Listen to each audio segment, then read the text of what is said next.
Hey guys, welcome back to Kiwi Classics and Customs. We're back on this 70 Chevy truck, the green one, which we've done all the front suspension already. I'm not sure you can see it from there, but we've got the 5-speed TKX transmission in, we've done that. Now we're getting on to something a little new, done the TKX before, and that's the rear suspension, the QA1 rear suspension. Now that's a trailing arm or truck arm type rear suspension. Mounts off the cross member up the front, kind of comes back on an angle like that. Now a little bit of a trick with this one was that's the suspension this truck originally came out with, and then somewhere down the line they fitted the GMC rear suspension, which is a leaf spring, which you can kind of see up here. Now all that has to go because we're changing to the trailing arms, which mount way up here. You can actually see we've already put the mounts up there. So that's ready to go. That was just chiseling the old mounts off and putting in the new QA mounts. Now the actual diff housing, well, we got a bunch of cutting to do. We've got all these brackets to cut off, bump stop brackets, shock absorber brackets. Yeah, we got to get this axle clean so that we can weld the new parts on. I'll just quickly grab an arm for you. So this is the trailing arm, or one of the two trailing arms that's going in. That has to locate under the rear housing here, the axle housing, and we have to cut this old spring plate off. We'll put another plate on there, which will tie in with this bracket, and we'll tie up to the front cross member, or not really the front, but the front of the rear suspension cross member, and then we've got to put panhard bars in, stabilizer bars, and obviously the mounts for the coilover shocks. But hey, this is our first part of the equation, is getting this housing cleaned up and ready to weld some stuff on it. So I'm going to break out the plasma cutter and we'll be back in a second. Now we've been really busy, we got a lot done. It's involved a lot of cutting, like blowing these rivets out, these factory rivets. There was quite a few brackets to remove. We had a bunch of brackets to remove off the axle housing and then weld these brackets on. Because we were converting from leaf spring to the truck arm. So yeah, that took a lot of cleaning up, welding, getting everything lined up to weld these brackets on.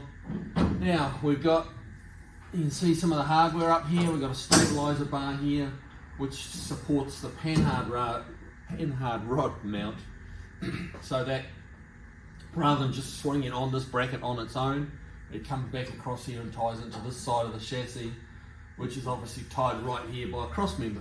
So that's really nice and solid, you're not going to get this flexing.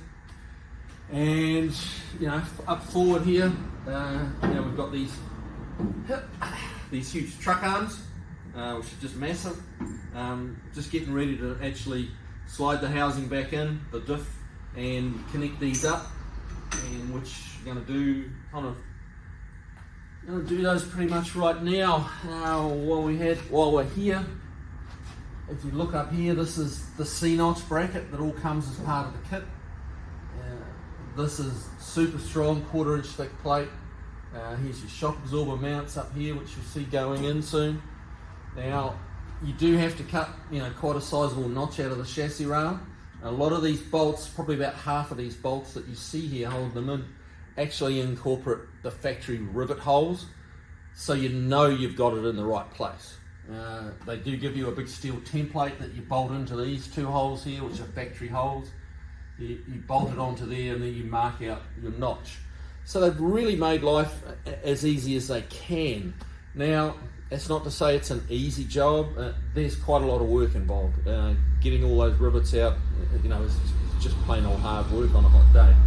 But so we've got a few hours buried into this, but we're kind of hitting the downhill stretch now, the final stretch. So yeah, you're going to swing this in, get everything bolted up, get some shock absorbers on it, and yeah, we'll be pretty close. So back in a second.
Yep, that's right.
Now these little puppies are the high misalignment spaces. They go between the rod ends and the brackets just to allow the rod ends to tilt as far as they need to rather than being jammed in between in a tight space. So yeah, they're a little bit fiddly to get in, but you'll get there. And there we go.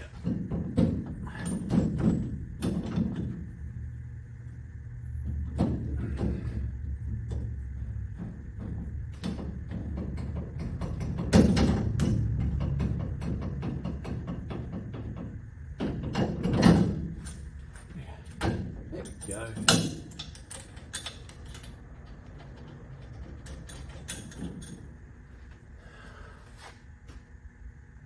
Okay. So just pick up the camera so I can show you guys a little bit closer what we've been doing. These are the big truck arms. Now, this here is your different mounting points for your coilover shock, which goes all the way up and mounts off of here. Your panhard bar is adjustable. Obviously we've got to tighten everything up now, but you've got different heights depending on the ride height you set the truck at. You got your panhard bar, and that's your adjustable end. Basically you just wind on that to move your whole axle left to right. You just make that longer or shorter and that'll pull it across the vehicle. If we take a little look up here,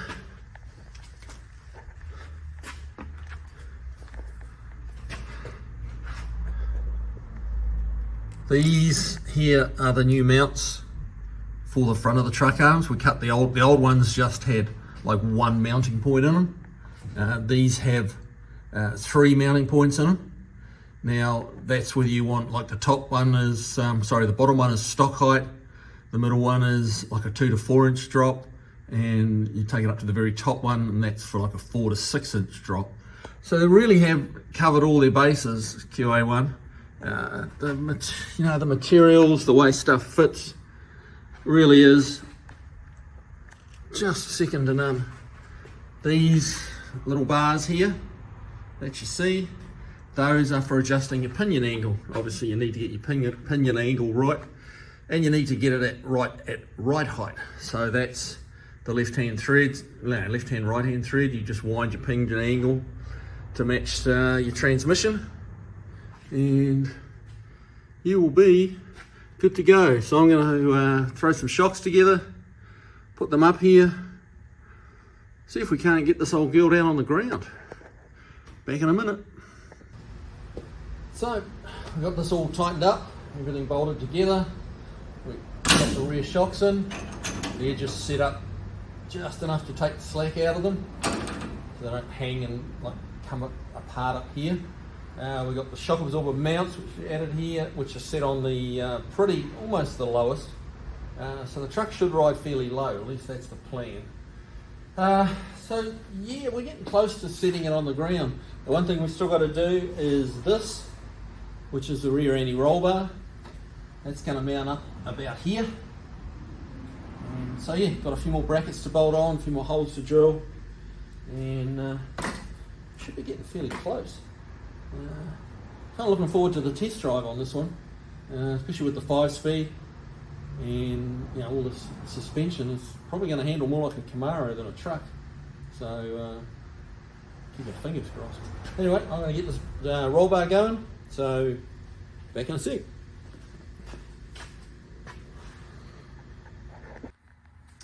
Okay, so got all the sway bar finished, that's all done. You come under here, you can see all the pretty little adjustable links. So we can, you know, adjust all the load, or, you know, like they tend to preload one way or another a little bit, depending how the car's sitting. So we got those like neutralized, so you don't have a preload on. So they're nice. Just going back over what we've done. Here we got the 5-speed. That's all gone in, but I mean, we've shown you guys 5-speed conversions before, but that's gone in nicely. You've seen all the front suspension. So basically we got everything crossed off the list. We've got the power steering box in, the new one from Borgeson, which is a turn and a quarter quicker from lock to lock. So yeah, I'm kind of excited to drive this thing. So we're going to get it off the lift and we're going to go for a drive. So we'll be right back. Okay, let's take this old girl for a test drive and see how she handles. Okay, let's see how she goes.